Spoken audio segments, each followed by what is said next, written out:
안녕하세요. 다산에듀 원장 이재현입니다. 이번 시간에는 전력공학 9장의 내용 중 배전선로의 전기 방식에 대해서 알아보겠습니다. 전기 방식은 크게 네 가지가 있을 수 있습니다. 하나는 단상 2선식, 단상 3선식, 그리고 삼상 3선식, 그리고 삼상 4선식이 있습니다. 그럼 종류에 대해서 한번 알아보겠습니다. 첫 번째는 종류, 배전 방식의 종류입니다. 그 중에서도 단상 2선식. 이거 보죠. 단상 2선식. 단상 2선식은 선이 두 가닥인 거죠. 그래서 그림을 그려보게 되면 여기에 변압기가 이렇게 있다라고 보고요. 그럼 이 변압기를 보시게 되면 이쪽이 이제 고압측이 될 것이고 이쪽이 이제 저압측이 되겠죠.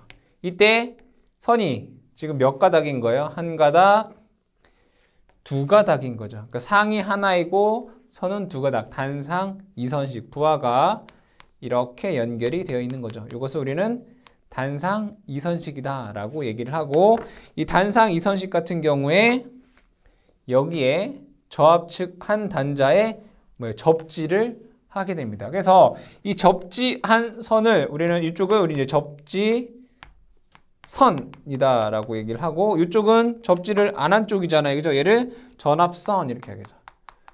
전압선. 그래서 전압선 한 개, 접지선 한 개. 이것을 우리는 단상 2선식이다라고 얘기를 합니다. 그러면 이 단상 2선식은 어떠한 특징을 갖고 있는지 하나씩 적어보게 되면, 전선수가 적고 가선 공사가 간단하다. 전선수가 이제 두 가닥이잖아요. 전선수가 적고 가선 공사가 용이하다. 뭐 이렇게 쓸 수가 있습니다. 자, 두 번째로는 공사비가 저렴하다. 공사비가 저렴하다라고 할 수 있습니다. 세 번째로는 여기에 보시면 접지를 했네요. 그죠? 접지를 한 이유가 뭐냐면 고압측과 저압측이 혼촉됐을 때, 혼촉이라고 하는 것은 서로 닿았을 때, 이렇게 닿게 되면 이 저압측의 전위는 어디랑 같아져요? 고압측과 같아지게 되죠. 즉 저압측 전위가 어떻게 해요? 상승한단 말이에요. 그럼 이 전위가 상승하면 부하가 손상을 입겠죠. 그것을 방지하기 위해서 뭘 한다? 접지를 한다 이거예요. 그래서 고저압 혼촉 시, 고저압 혼촉 시 저압측 전위 상승 억제를 위해서, 그죠? 저압측 한 단자에 뭘 한다? 이제 접지 공사를 한다. 이게 단상 2선식에 대한 내용이 됩니다. 두 번째로는 단상 3선식을 보겠습니다. 단상 3선식. 얘는 상은 한 개이고 선은 세 가닥이다 이런 얘기죠. 그러면 똑같이 고압측은 이렇게 코일이 연결되어 있고요. 상이 하나니까 이렇게 연결되어 있고, 저압측에서 코일이 두 개인 거죠. 여기에 하나, 그리고 둘을, 즉 저압측 코일을 두 개를 뭐 한 거예요? 직렬 연결해서 여기에 선이 한 가닥, 두 가닥, 그리고 여기에 세 가닥 이렇게 되는 거죠. 얘를 중성점 N이라고 합니다. 그리고 부하를 여기에 이렇게, 그리고 여기에 이렇게 연결을 할 수가 있겠다. 그래서 선이 하나, 둘, 세 가닥. 그래서 3선식이다 라고 얘기를 합니다. 이쪽이 고압측이 될 것이고 이쪽은 저압측이 됩니다. 그럼 만약에 여기에 전압이 220이다 라고 하면 여기도 가운데이기 때문에 여기의 전압도 220이죠. 그러면 여기에 얘와 얘 간에는 440이다 이런 얘기잖아요. 그러면 부하를 만약에 제가 이렇게 연결한다면 얘는 440의 부하를 사용할 수 있는 거죠. 그래서 220의 부하도 사용할 수 있고 440의 부하도 사용할 수 있다 이거예요. 그리고 단상 3선식에서는 접지공사를 여기에 접지공사를 하고 있습니다. 이렇게. 그렇죠? 그러면 이 단상 3선식은 어떠한 특징을 갖고 있느냐라고 했을 때 단상 3선식이 문제에 많이 나옵니다. 특징 첫 번째. 전압 강화 전력 손실이 감소된다. 전압 강화나 전력 손실이 감소된다. 뭐에 비해서? 단상 2선식에 비해서 전압 강화나 전력 손실이 감소가 됩니다. 두 번째로는 소요 전선량 감소.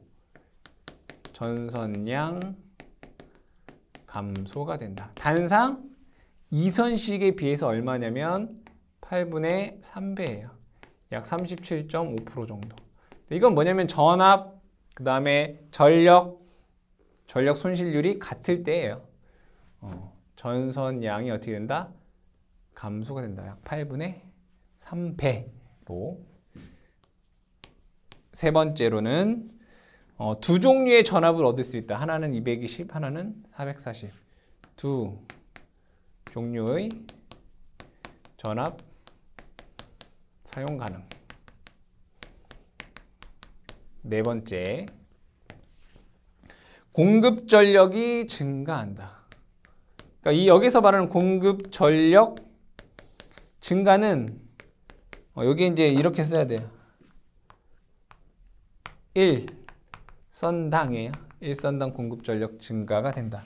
얼마냐면 이거는 이제 3분의 4. 퍼센티지로 해주면 133%. 이게 뭐에 비해서? 단상 2선식에 비해서 얘기를 하는 겁니다. 5번은 부하 불평형 시.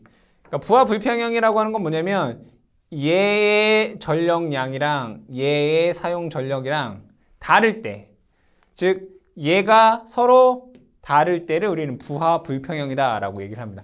부하 불평형이 된다면 얘가 더 전류가 많이 흐르면 여기에 흐르는 전류, 여기에 흐르는 전류가 서로 달라지게 된다 이거예요. 부하가 불평형이면 여기에 흐르는 전류가 달라지겠죠. 그럼 전류가 달라지면 여기에 전압 강화가 달라지고 여기도 전압 강화가 달라지겠네. 그러면 여기에 걸리는 전압도 달라지겠죠. 그렇죠? 그래서 부하 불평형 시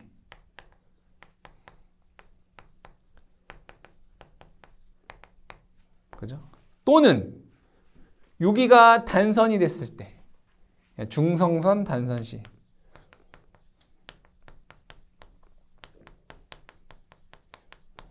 단선이 되면 어떻게 되느냐? 경부하측 그러니까 전력이 작은 쪽 경부하측 전압이 상승해서 부하 손상의 우려가 있다 이거야. 결국에는 뭐냐면 부하가 불평형이거나 부하 불평형 시 중성선이 단선되게 되면 이 전압의 불평형이 발생한다 이거야. 결국에는 뭐예요? 부하 불평형 시 여기에 단자 전압이 달라지게 된다. 불평형 전압이 발생한다 이런 얘기죠. 그게 단상 3선식의 단점이에요. 그래서 뭘 쓰냐면 여기에 전압이 항상 일정하게 같게 걸리게끔 이렇게 전압이 일정하게 걸리게끔 사용하는 게 얘가 이제 저압 밸런서예요. 밸런서. 이 저압 밸런서는 불평형 전압 방지예요. 이러한 문제를 방지하기 위해서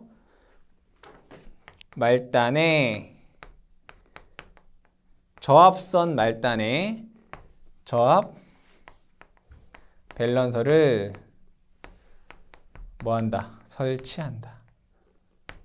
그래서 여러분들이 단상 3선식에서는 이 정도에 대한 내용은 기억을 해주시면 되겠습니다. 세 번째, 삼상 3선식이에요.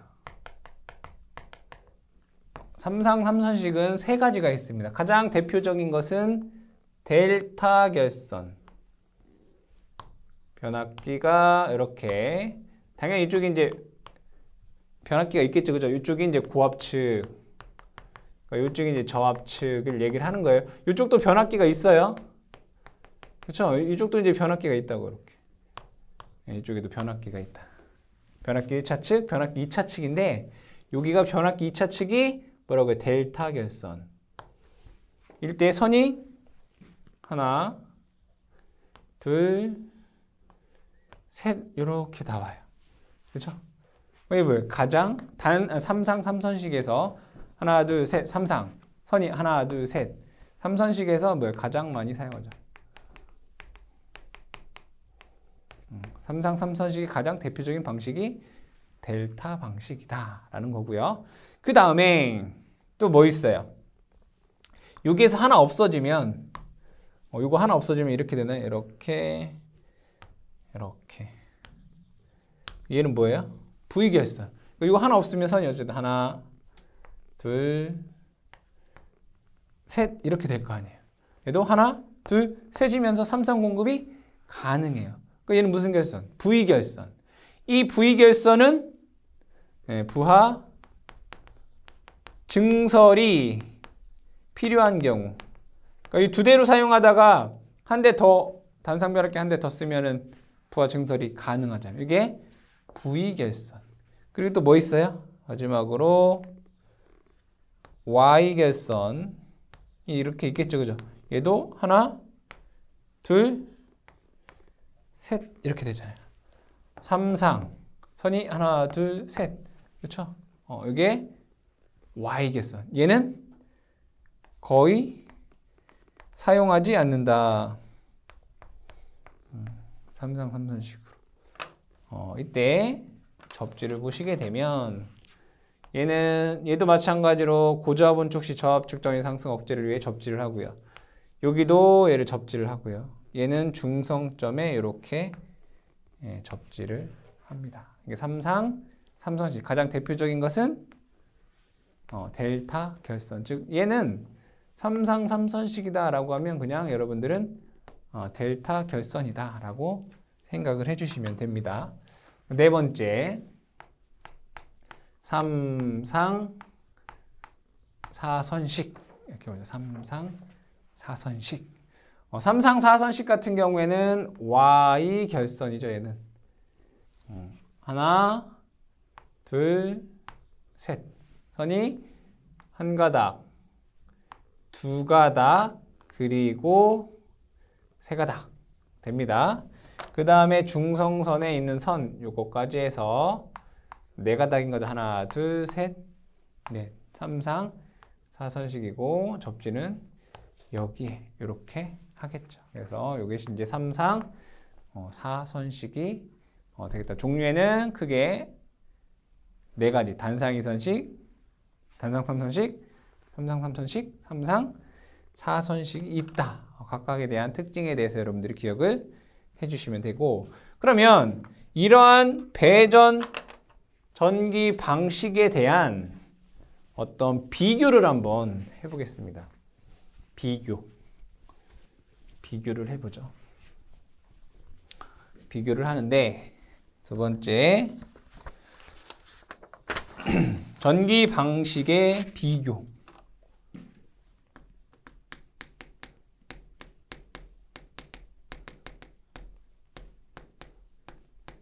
전기 방식에 대한 비교를 한번 해볼게요. 그림을 그려보겠습니다. 먼저 단상 2선식은 이렇게 그린다고 했습니다. 하나, 이렇게 단상 이선식. 그리고 여기가 단상 이선식이에요. 부하가 이렇게 있다라고 보겠습니다. 단상 삼선식은 그림을 그려보면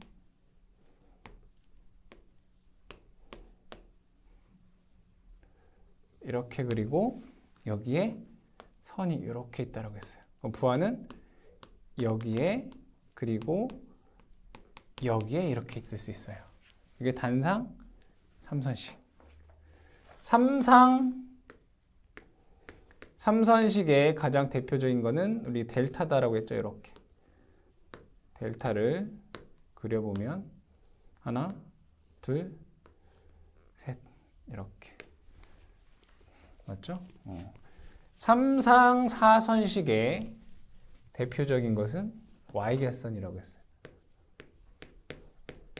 Y객선을 이렇게 그려보면 이렇게 될 수 있어요. 여기에 하나, 둘, 셋, 그리고 중성선 이렇게. 그러면 전압을 제가 한번 보겠습니다. 여기에 걸리는 전압을 제가 편의상 E라고 하고 여기 전류 I가 되겠다, 그렇죠? 기준이 얘는 여기에 전압을 제가 E라고 보고 전류 I 이렇게 볼게요. 얘는 여기에 전압을 E라고 보고 전류 I 이렇게 얘기를 해볼게요. 얘는 여기에 전압을 E라고 보고 여기를 I 이렇게 볼게요. 그리고 여기서부터 다른 색깔 할까요? 여기서부터 여기까지 전압은 V다라고 보겠습니다. 그럼 얘는 상전압이고 얘는 선간전압이에요. 그럼 여기서 V는 루트 3이다라는 걸 여러분들 이미 알고 계신 내용인 거죠. 그럼 여기에서 한번 비교를 한번 해보자 이거예요.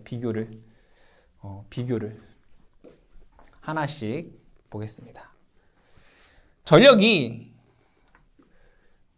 여기에서 전력 P라고 하는 것은 EI, 여기서 소비 전력은 요게 소비 전력은 EI죠. EI 이렇게 쓸 수 있어요. 그럼 여기에서 소비 전력 P는 여기가 EI인데 얘가 몇 개? 두 개가 있잖아요. EI다라고 쓸 수 있어요.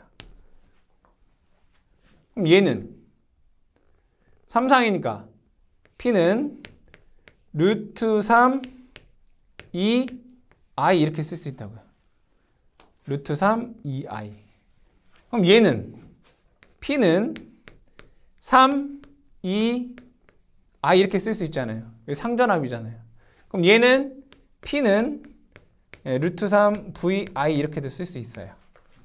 그렇죠? 이렇게 쓸 수 있다고요. 그랬을 때 1선당 전력을 한번 볼게요. 1선당. 얘는 전선이 뭐예요? 두 가닥이죠. 그럼 얘를 2로 나누면 돼요. 2분의 1, 2I 이렇게 돼요. 그럼 얘는 세 가닥이잖아요. 그죠? 3분의 2, 2I 이렇게 돼요. 맞죠? 그럼 얘는 세 가닥이네요. 3분의 루트 3, 2I. 그죠? 얘는 네 가닥이네요. 4분의 3, 2I. 맞죠? 얘는 4분의 루트 3, VI. 이렇게 되잖아요. 그쵸? 그럼 얘는 상전압 기준이고, 요거는 상전압 기준이고, 얘는 선간전압 기준인 것 뿐인 거예요. 그랬을 때, 여기 다 똑같이 EI 이렇게 없애볼게요. 여기다 2 곱하면 얼마예요? 1. 그렇죠? 여기다 2 곱하면. 그럼 여기다 2 곱하면 3분의 4. 여기다 2 곱하면 3분의 2 루트 3. 그렇죠? 여기도 똑같이 2 곱하면 여기는 2분의 3. 여기 2 곱하면 2분의 루트 3 이렇게 돼요. 그럼 얘를 100%다 라고 했을 때, 얘를 기준으로 했을 때, 얘를 100%다 라고 했을 때, 단상 이선식을 기준으로 했을 때 얘는 3분의 4인 거잖아요. 그러니까 133%가 되고요. 단상 3선식은 133%. 삼상 3선식은 115%가 돼요. 이거 계산해 보면 3분의 2 루트 3 하면 얘는 150%네요. 그쵸? 얘는 86.6%예요. 그쵸? 그러면 일선당 전력 공급이 가장 큰 건 뭐예요? 이거예요. 삼상 4선식 상전압 기준. 상전압 기준으로 한다면. 그죠? 선간전압 기준으로 한다면 이거죠. 그걸 여러분 구분하셔야 돼요.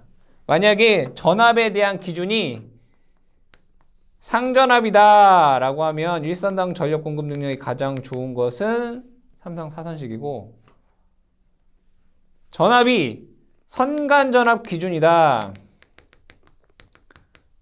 선간전압 기준이다 라고 한다면 삼상 3선식이 일선당 전력 공급 능력이 가장 이거죠. 이게 제일 높죠. 그죠? 잘못 얘기했네요. 그죠? 선간전압 기준이다 라고 하면 단상 3선식이 133%고는 115%. 근데 대부분 문제에서 삼상 4선식이다 라고 얘기를 많이 합니다. 자, 그 다음에 전선 양 또는 전력 손실 B를 한번 보겠습니다. 이 전력량이라든가 전력 손실 B는 전압이나 전력이 동일하다라고 하는 전제 조건이에요. 전압, 전력, 동일. 그러니까 얘네들 4개의 방식에 전압도 같고 전력 다 어떻다 같다. 그리고 전력 손실이 같다 라고 했을 때는 이제 전선량에 대한 비율이 되는 거고, 전압, 전력, 그 다음에 전선량이 동일하다라고 하면 그게 이제 전력 손실비가 되는 거예요. 다시 전압, 전력 손실이 같다라고 했을 때는 각각에 대한 전선의 양에 대한 전선 소요량의 비가 되는 거고, 반대로 전압, 전력, 전선량이 같다라고 했을 때는 전력 손실비가 된다. 이건 여러분들이 좀 암기를 해 주셔라. 단상 2선식을 만약에 제가 1이다 라고 한다면 단상 3선식은 8분의 3배예요. 퍼센테이지로 하게 되면 얘가 37.5%가 되는 거고, 여러분들 이거 암기하셔야 돼요. 문제에 나오니까. 삼상 3선식 같은 경우에는 4분의 3이에요. 75%. 단상 2선식의 75%. 그 다음에 삼상 4선식의 상전압 기준으로 했을 때는 얘가 3분의 1이에요. 33%. 선간전압을 기준으로 하면 얘는 그냥 1이에요. 똑같아요. 1. 100%. 그러니까 얘는 이제 문제 안 나온다 이거예요. 그러니까 결국에는 얘는 의미가 없어요. 비교 대상이 아니라고요. 그래서 여러분들 이 앞에 있는 거 중요한 거 뭐라고요? 상전압 기준. 그래서 1, 8분의 3, 4분의 3, 3분의 1. 150%, 115%, 133%, 100%. 요거에 대한 전기 방식의 비교에 대한 내용을 여러분들이 잘 암기를 해주시고요. 이 전선양에 대한 내용은 제가 별도의 영상에서 다 유도를 했습니다. 그래서 그 과정이 필요하신 분들은 여러분들이 그 유도된 영상이 있으니까 영상을 참고해 주시고, 자격증 시험을 보시기 위한 분들 같은 경우에는 이 비율만 잘 암기를 해 주시면 되겠습니다. 세 번째는 이제 승합 효과입니다. 이 승합 효과라고 하는 것은 배전선로에 전압을 올렸을 때 어떠한 이점 또는 뭐 단점들이 있는지에 대한 내용이 됩니다. 그럼 배전선로를 그려보면 대부분 삼상이기 때문에 삼상을 갖고 얘기를 하겠습니다. 뭐 Y결선이든 뭐 델타 결선이든, 뭐 델타 결선으로 한번 그려볼까요? 델타 결선이 이렇게 있다라고 보고, 여기에 선이 이렇게 지나갈 것이고, 여기에 또는 수용가 또는 부하가 있겠죠. 그럼 여기서부터 여기까지가 우리는 얘를 이제 배전선로 이렇게 되겠다. 그렇죠? 배전선로. 그럼 여기에 흐르는 전류를 IL이다라고 볼 수가 있겠고요. 이 선로에는 뭐가 있어요? 저항 R이 있을 거 아니에요. 그렇죠? 그때 여기에 전압을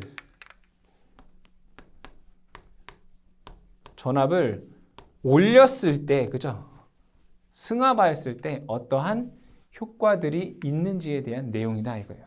그럼 첫 번째로는 전력 손실에 대해서 한번 보자 이거죠. 전력 손실. 그럼 전력 손실 PL이라고 하는 것은 자, 선에서 발생하는 전력이잖아요. 그죠? I, L 제곱 R입니다. 근데 얘는 몇 개 있어요? 하나, 둘, 세 가닥이 있죠. 3, IL 제곱에 R이다 라고 쓸 수 있습니다. 그럼 여기에 흐르는 선전류 IL이라고 하는 것은 공식에 의해서 루트 3 V 코사인 세타 분의 P다 라고 쓸 수 있습니다. 선전류가. 그럼 이 선전류를 여기에 대입을 해보시면 전력 손실 PL은 3의 루트 3 V 코사인 세타의 P 제곱 R 됩니다. 여기서 당연히 R은 이 선의 저항이 되겠죠. 이것을 계산을 해보면 이렇게 쓸 수 있습니다. V제곱 코사인 제곱 세타 P의 제곱 R 이렇게 쓸 수 있습니다. 뭐가? 전력 손실 PL이. 그럼 요것으로부터 우리는 무엇을 할 수 있어요? 전력 손실은 전압의 제곱에 반비례한다라는 것을 알 수 있습니다. 그럼 전력 손실에서 더 나아가서 K, 얘는 전력 손실률입니다. 전력 손실률이라고 하는 것은 전력분의 전력 손실에 대한 비율을 뜻해요. 그럼 여기서 하나 나누면 되잖아요. P를. 그럼 얘는 V제곱 코사인 제곱 세타 P R 됩니다. 여기도 마찬가지로 전력 손실률 K라고 하는 것은 전압의 제곱에 반비례한다 라는 것을 여러분들이 알 수 있다. 그래서 이 내용을 기억을 해주시고요. 두 번째로는 공급 전력입니다. 두 번째는 공급 전력. 그럼 이 두 식을 한번 볼게요. 두 식을. 얘하고 얘는 여기도 제곱이고 여기도 제곱이네요. 그럼 전력은 전압에 비례한다는 걸 알 수 있어요. 맞죠? 얘도 제곱이고 얘도 똑같이 제곱이잖아요. 그러니까 위아래 있으면은 분자 분모에 있으면 얘 두 개는 서로 비례해요. 비례한다고요. 근데 뭐가? 얘가 일정해야 돼요. 전력은 전압에 비례한다고요. 뭐가? 전력 손실이 일정할 때. 아, 공급 전력은 전압에 뭐 한다고요? 비례한다고. 중요한 건 여기서 뭐예요? 전력 손실 PL이 일정하다라고 하는 전제 조건을 했어요. 근데 여기에서 볼게요. 전력은 전압의 제곱에 비례해. 뭐가 일정할 때? 전력 손실률이 일정할 때. 아, 전력은 전압의 제곱에 비례한다. 언제?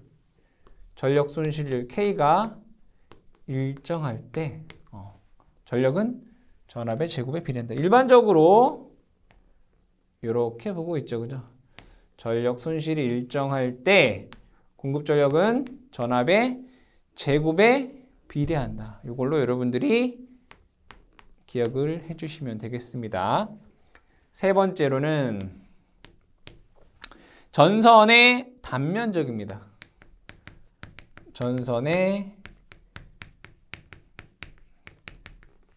단면적. 요 식에서 R에 대해서 한번 적어보겠습니다. 전력 손실률 K라고 하는 것은 다시 한번 적게 되면 V제곱 코사인 제곱 세타 P R이잖아요. 그죠? R 대신에 제가 이렇게 적어볼게요. 로우 A분의 L 이렇게 쓸 수 있잖아요. R 대신에 로우 A분의 L 이렇게 쓸 수 있단 말이에요. 그럼 여기에서 전선 단면적 A에 관한 식으로 쓰면 A는 A 이쪽으로 넘어가고 K 이쪽으로 넘어오면 돼요. V제곱 코사인 제곱 세타 K죠. K 이쪽으로 오고 P 로우 L 이렇게 쓸 수 있다고요. 아, 전선의 단면적은 전압의 제곱에 반비례하는구나. 즉 전압이 올라가면 전선의 단면적은 작아져도 된다 이거예요. 배전선로에 전선의 단면적은 전압의 제곱에 반비례한다라고 할 수 있습니다. 네 번째, 배전 거리, 즉 공급 거리. 공급 거리 이렇게 얘기했어요. 그럼 결국에는 얘는 뭐예요? L에 관한 식으로 써라 이거잖아요. L에 관한 식으로 쓰면 L은 다 이쪽으로 넘기면 돼요. 그죠? L은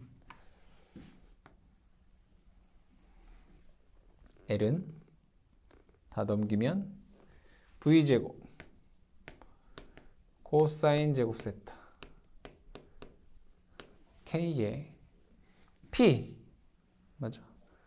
A도 들어가네요. 그죠? A에 P 로우 이렇게 돼요.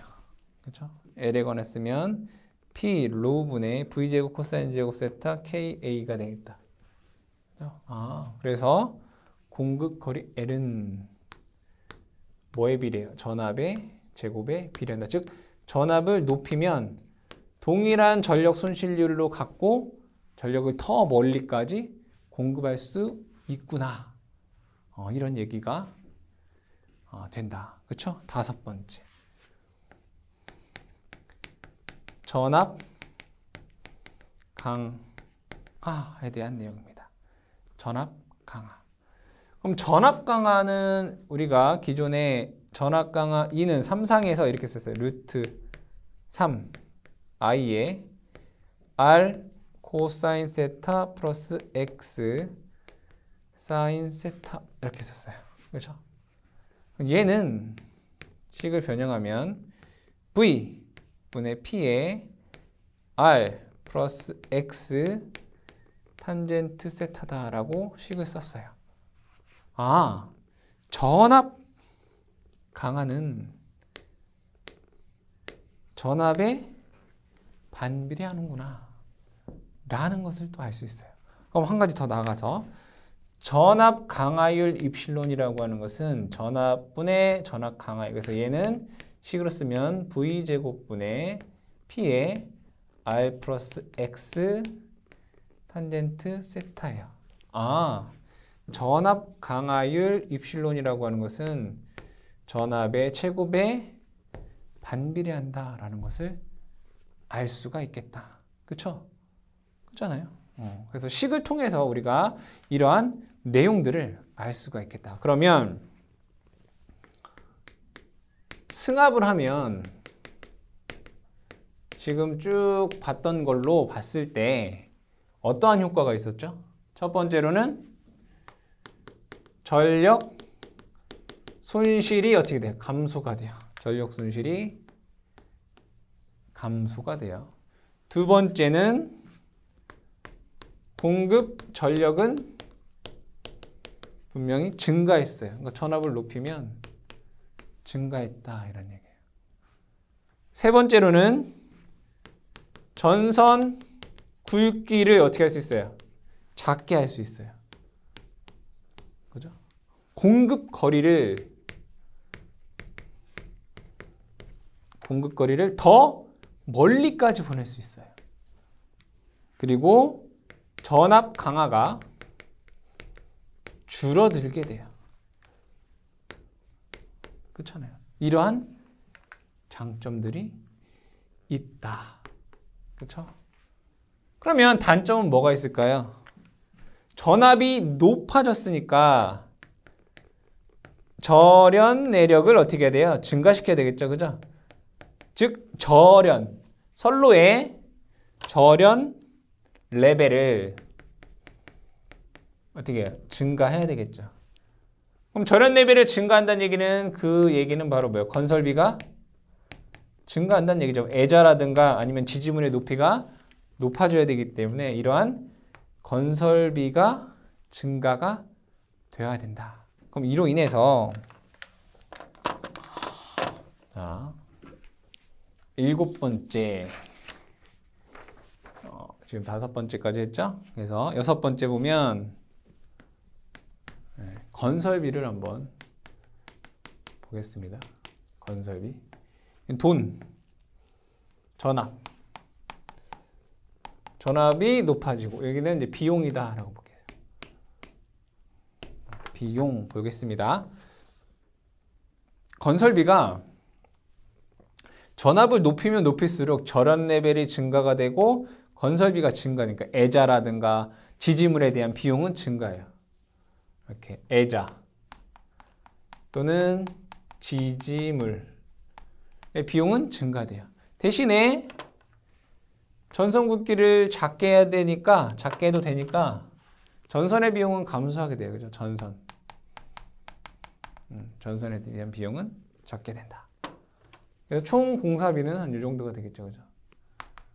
총 공사비. 그죠? 그럼 이때가 가장 작은 건설비를 산출할 수 있다. 7번째로는 건설하는 것도 있지만 유지 비용도 있겠죠. 유지 비용은 어떻게 되느냐라고 봤더니 전력 손실에 의한 비용은 어떻게 돼요? 감소하겠죠. 그죠? 전선 굵기가 전력 손실에 의한 게 이제 감소가 되겠죠. 전압이 높아지면 전력 손실이 줄어드니까. 대신에 이러한 애자 지지물에 대한 애자 또는 지지물 유지 보수 비용은 어떻게 되겠어요? 증가가 되겠죠. 그래서 건설비와 유지 비용은 이렇게 되고 우리가 승합 효과에서는 여러분 5가지 제일 중요한 것은 뭐 전력 손실, 공급 전력, 전선 단면적, 배전 거리 또는 뭐 공급 거리, 그다음에 전압 강화에 대한 수식도 당연히 이해를 해주셔야 되고 어떤 관계도 여러분들이 꼭 기억을 해주시기 바랍니다. 자, 4번째로는 배전 방식 중 또는 송전 방식 중 직류와 교류 방식에 대한 비교를 한번 해보겠습니다. 뭐 교류 송전도 있고 직류 송전도 있잖아요. 그렇죠? 그래서 4번째로는 직류 방식과 교류 방식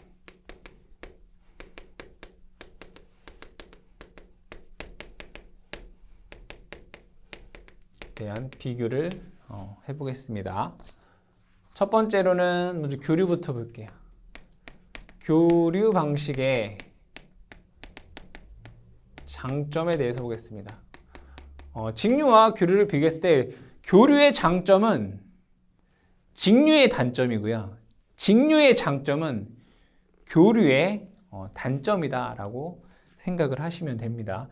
교류 방식의 장점에 대해서 보게 되면 첫 번째, 교류 같은 경우에는 변압기라는 것을 이용해서 전압을 높이고 전압을 낮추는 게 용이하죠. 그래서 전압의 승합 또는 강압이 유리하다, 쉽다, 이렇게 볼 수 있습니다. 용이하다.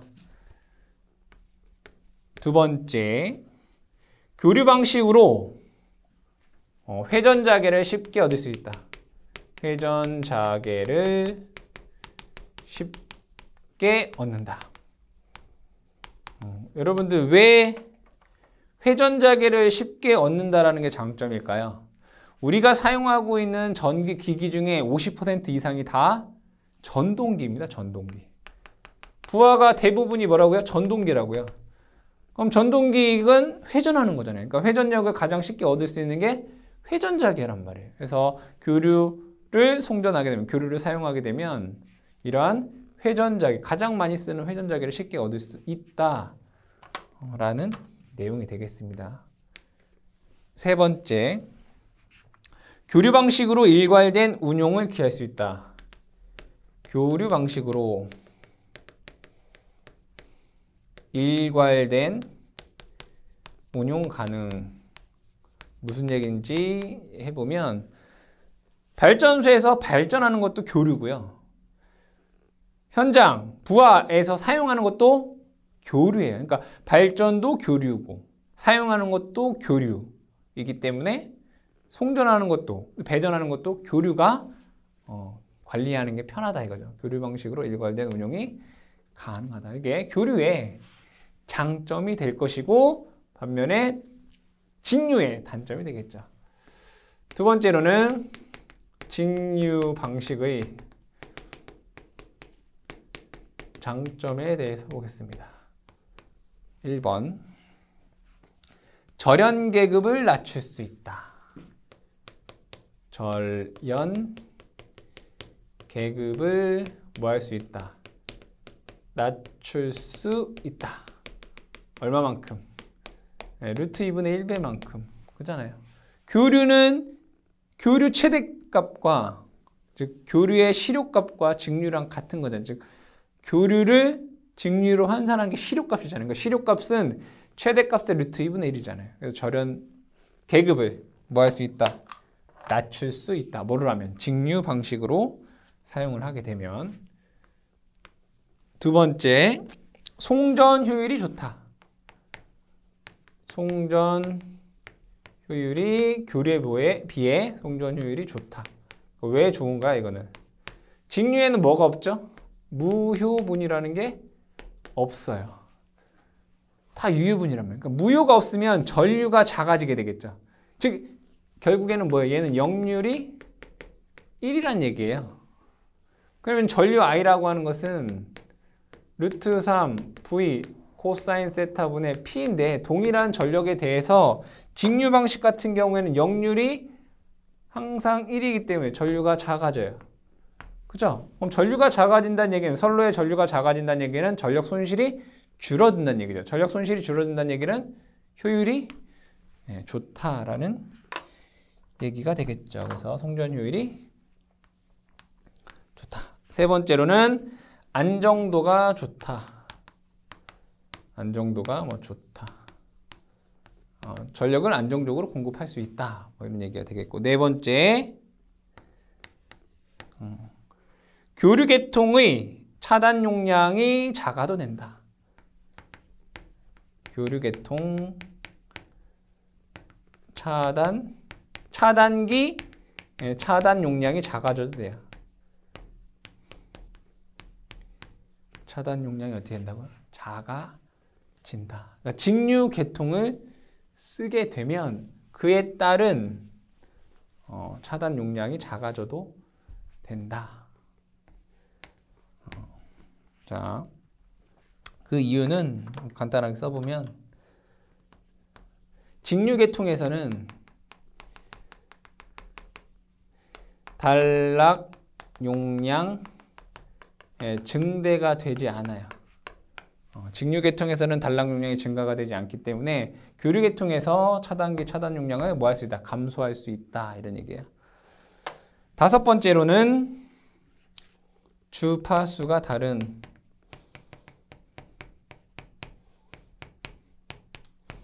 계통을 연계할 수 있다. 연계 가능. 이건 뭐 간단하게 써보면 여기는 60Hz를 쓰고 있는 지역이다 라고 하고 여기는 50Hz를 쓰고 있는 지역이다 라고 했을 때 여기를 직류 송전하는 거예요. 직류. 그럼 얘를 60Hz를 직류로 변환하고, 그렇죠? 이 직류를 교류로 변환할 때 얘를 50Hz로 만들면 되잖아요. 그래서 주파수가 서로 다른 계통을 뭐 할 수 있다? 서로 연결시켜 줄 수 있다. 연계할 수 있다라고 하는 장점이 직류 방식에 있다. 라는 거. 이 정도만 여러분들이 기억을 해주시면 되고, 문제에서 어떻게 나올까요? 다음 중 뭐 교류 송전 방식의 장점이 아닌 것은, 직류 송전 방식의 장점이 아닌 것은 뭐 이렇게 되겠죠, 그죠? 그럼 직류의 단점은 뭐가 있을까요? 단점은 뭐 교류의 장점이 단점이기도 하지만 여기에서 교류를 직류로 바꾸고 직류를 교류로 바꾸는 전력 변환 장치가 있어야 되겠죠. 전력 변환 장치. 얘네들이 뭐예요? 저렴하지 않겠죠. 비싸다라고 하는 단점이 있습니다. 다음에 세 번째로는 그러면 직류 송전은 어디에서 사용이 되느냐? 그러니까 직류 송전 또는 배전, 송전이 되겠죠. 직류 송전 적용 분야도 한번 알아보자. 어디에 쓰냐? 그러니까 여러 가지 장점도 있고 단점도 있을 건데 그 단점을 극복하면서까지 이 직류 송전을 사용하는 분야가 어디에 있느냐? 첫 번째, 대용량 장거리 송전. 대용량의 장거리 송전 같은 경우에는 교류보다 그만큼 더 효율이 좋다 이런 얘기죠. 직류 방식의 장점이 뭐예요? 송전 효율이 좋다라는 거잖아요. 그러니까 다른 이러한 전력 변환 장치에 대한 비용, 유지 비용도 들어가지만 그것보다 더 큰 이득이 있기 때문에 대용량 장거리 송전에서 사용이 된다. 두 번째, 해저 케이블을 포함한 직류 송전. 해저 케이블을 통한 직류 송전에서 사용이 된다. 우리나라도 제주도에 해저 케이블 이용한 직류 송전을 사용을 하고 있죠. 육지에서 제주도까지. 세 번째, 교류 계통 간 연계. 교류 계통 간 연계. 이거 뭐예요?